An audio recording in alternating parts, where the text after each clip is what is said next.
Knowing where you are now and seeing this Alessia on the cover, if you could give her one piece of advice as she moves forward in her career, what would it be? I would say probably change the pose, number one.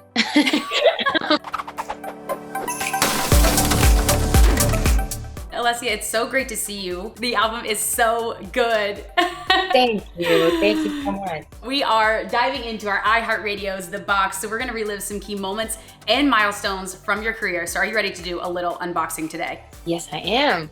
We've got some fun things planned for you. Okay, so let's go ahead and dive right into that first item. Now, normally with the box, we like to take it back and start from the beginning. So we have your debut album, Know It All, released in 2015. First off, it's fun to have a CD again. I can't remember the last time I was holding a CD. Oh my God, I know. It's the best feeling. I love CDs. Yeah, when you think back to this time, this album, what comes to mind? Oh my gosh, so many things. I mean, I know whirlwind is like a cheesy word, but like honestly, that's what it feels like. It felt like a tornado of like all this stuff happening so fast in my life, so much change. I was just so like scared and wide-eyed, and I just remember like, you know, hearing my songs on the radio for the first time. It was like a lot of moments of just like being super wide-eyed and like you know, kind of going through all of that stuff for the first time. It was really, really cool. Knowing where you are now and seeing this Alessia on the cover, if you could give her one piece of advice as she moves forward in her career, what would it be? Oh my gosh. I would say probably change the pose, number one. Actually, fun fact about the cover, I had another cover that I wanted. It was like basically the same outfit, but it was just me faced straight, and I was just like standing deadpan, and I loved that way better. But then someone at the label was like, no, it just like looks cooler if you have your hand in your pocket. And I was like, okay. But now looking back, I'm like, no, like you're like, we should have gone with that. No, I love it. It's iconic though. I like the deadpan more. But anyway, I would tell her that, number one. Number two, I would tell her, hold on, because it's gonna be really intense. Take care of yourself, and also just relax, because if you don't chill out and look around, you'll miss all of it, you know. Enjoying the journey. I love that. Okay, so we have a few more things for you. Let's pull out our next one. So we have a book, if you can see this, A Mango-Shaped Space, talking all about synesthesia, where you've talked about your ability to see music and color. Tell me a little bit about how that influenced this past album. Yeah, well, I mean, I always feel like that quality of mine is like pretty useless unless it comes to music, because I immediately, like every time I hear sounds and song titles and certain elements of sound, I like can picture colors and visuals and textures, which has been super helpful when it comes to like creating a live show or, you know, music videos and stuff, because songs have always just had colors to me, and words have colors and shapes, and there's a lot going on in my mind when I hear a song. It's very visual for me, so it really helps when it comes to doing live stuff or music videos. I feel like the rest of it in my regular life is so pointless, like, you know, letters and numbers having like colors and shapes, like doesn't really make sense other than music like that. Well, I like that you talked about the music videos, because we actually have a video in our next box that we're gonna play on the screen for you in a second that we're gonna dive into. Patchouli candles burning now. I tried to meditate it all away, but damn it, it's too quiet now. Daylight helps distract my head. The Sweet Dream video. I love this video. It's so creative and bright and, like we mentioned, colorful. Take me back to this day on set. What is like the memory that stands out to you of filming this video? Man, so many things. This was my first music video back in many years. Obviously, like post-pandemic, pandemic lasted 2 years. And even before then, I really hadn't done any proper videos since Pains of Growing, which was 3 years ago. It was so nice to just be back on a set again and to just be doing, you know, what I love to do. And I think the biggest memory that sticks out is getting to meet and hang out with this real life sheep named Lola, who like made an appearance in the video. She was like an actual actress sheep, who like, you know, had a call time and she had her hair done. It was a real thing. Lola, I love it. Yeah, it was like a legitimate thing. I had to hide food in my hand because she would not look at me. Like she kept looking at herself in the mirror, and she was supposed to look at me and she wouldn't. She was just like staring at herself the whole time. So I hid like food in my hand for her to like face me. It was insane, but she's like the cutest thing ever. Oh my God, her rider was probably so intense. What was her snack of choice? Oh my God, I don't know. I guess whatever I had in my hand. She was not a diva. I'm surprised. She was actually very, you know, humble. Shout out to Lola. We love that. Okay, so next up, Alessia, this is probably my favorite item that we have in the box. We have a poster for The Other Two, the hilarious show on HBO. And I love this because you are a full-blown storyline in this show, and then you actually make a cameo. What was this experience like for you? It was so cool. Well, because they first asked me, if I could be on one episode to play myself, which that alone was crazy. Like getting to play myself. I never thought that I would even be, known enough to pass as myself. But also then once I was on set filming, they later told me that I was going to be like a running sort of gag the entire season, which is so cool. They mentioned me so many times. It's hilarious. And it's funny now because after the episode aired, I have been getting comments like all over my YouTube channel, all over my social media where people are like, oh, like it's good to see that Brooke Dubek's client is doing well. Like I've become part of the show, which is so funny and amazing. I thought the show is so good. I watched it even before they asked me to do it. So you didn't know that you were going to be like a through storyline until you were in the episode? Yeah, because when they sent me the script and the offer to be on it, I just thought it was for the one episode, but I didn't know that they were actually mentioning me throughout the whole series. And then the actress who plays Brooke told me, and I was like, that's hilarious that like I'm being mentioned this whole time. It's so good. Can we expect you on any cameos coming up? Oh my gosh, not that I know of, but I would love to be back. I had like the best time filming. Like everybody was so nice and hilarious, and I would love to be back. So who knows? Oh my God, it's such a good show. If you guys haven't watched that, you have to watch. Okay, we've got another video. Again, one of my other favorites. We're gonna play it for you here. Hello everyone and welcome to Get Them Back or Get Them Back and Other Love Advice. My name is Gianna Vitali and you can call me Nina if you want to. How do I manage high expectations? Make them lower.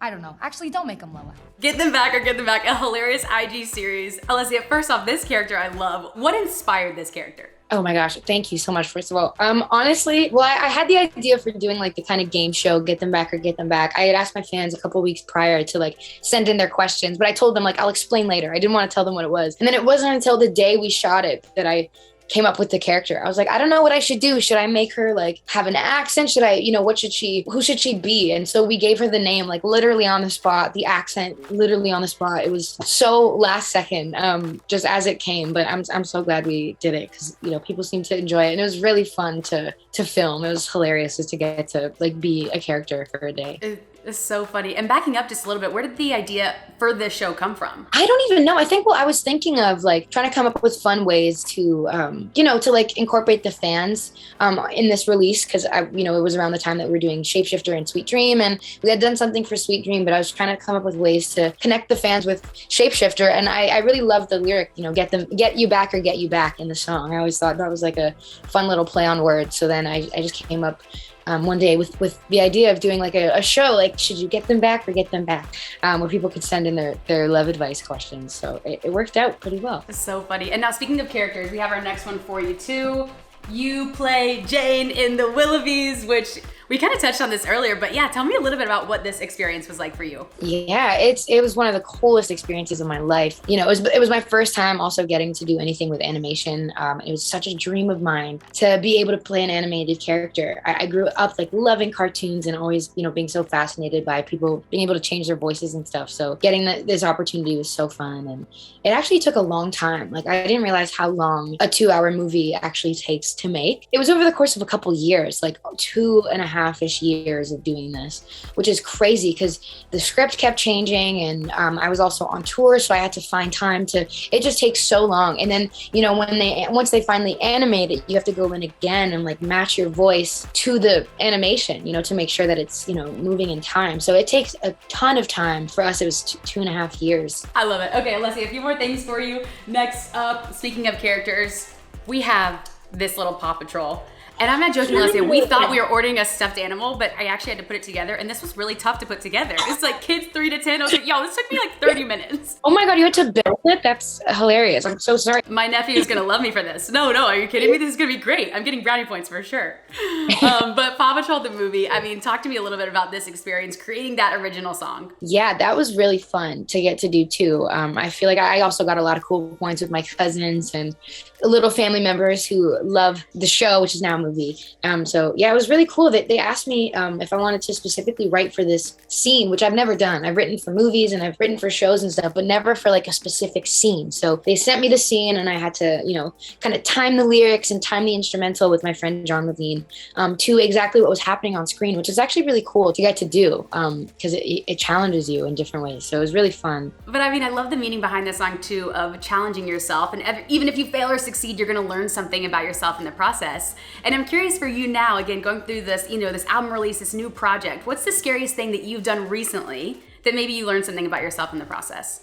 Getting to act in the other two was really cool because that was my first live action acting experience, which was very petrifying because I had to learn, like, memorize lines and be on camera, which was very scary. So that's definitely one thing. I also did Global Citizen Festival where I got to sing with legendary people. Like Chris Martin was beside me, Skip Marley, Cyndi Lauper, and we were just all in a line and I had to like sing with them. And that was really petrifying too, because, you know, I look up to a lot of those people. So that was a really scary thing, but I did it. I love it. Honestly, mine was probably putting together this guy. So I'm glad that we made it. We made it through. Oh my God, I probably would not be able to make it. Okay, a couple more things for you. Of course, we talked about this the last time, but we've got to get a shout out to Cleo, the cutest dog on planet Earth. Look at that face. Thank you. She looks like a stuffed animal there. She got so big now since that photo. She really does. She actually looks like a stuffed animal.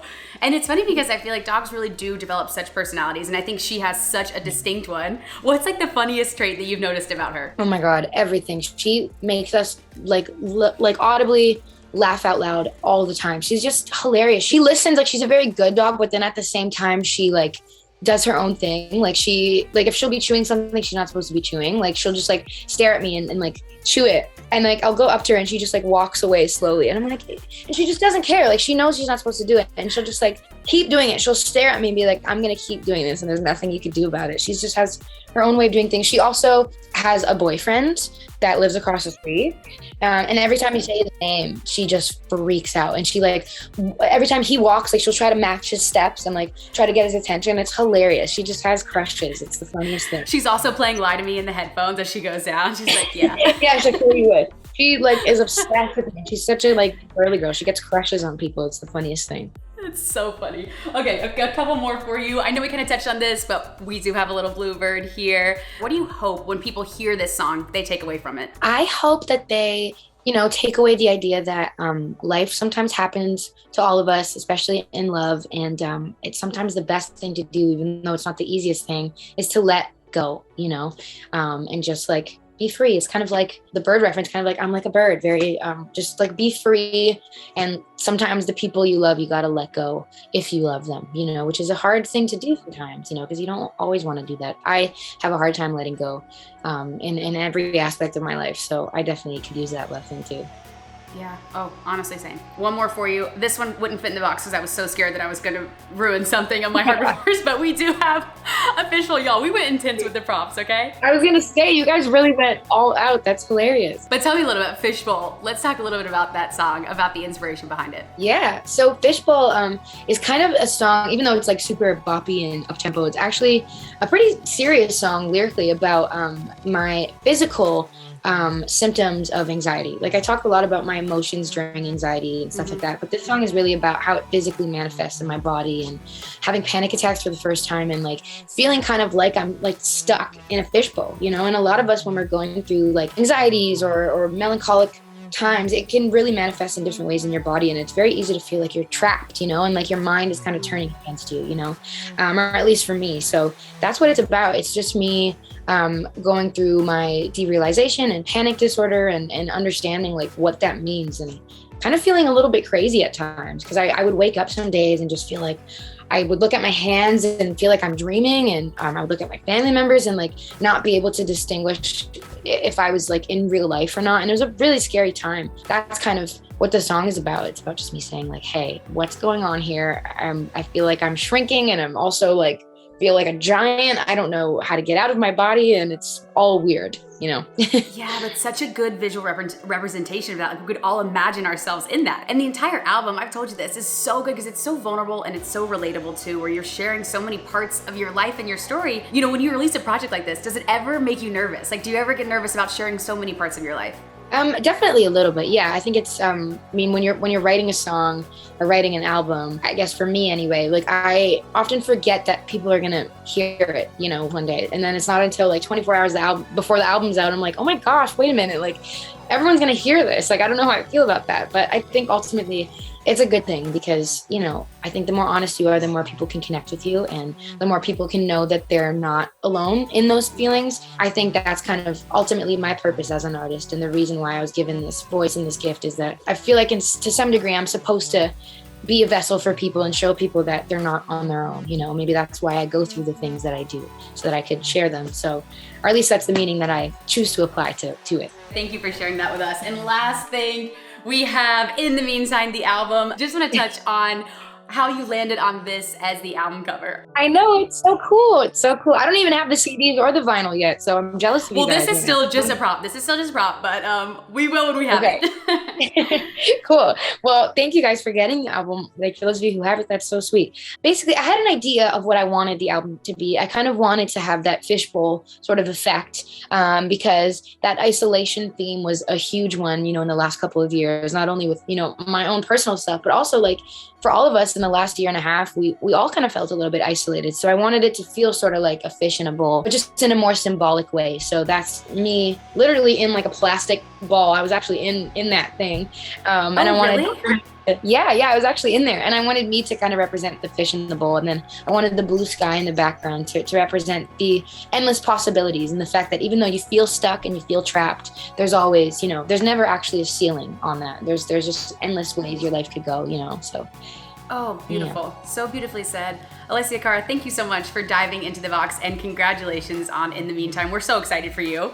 Thank you. Thank you so much for putting all that together. I appreciate it. That was so cool. My Paw Patrol. I'm putting this on the mantle somewhere. I'm proud of that. I love it. No, you deserve it. That's like your trophy for putting it together.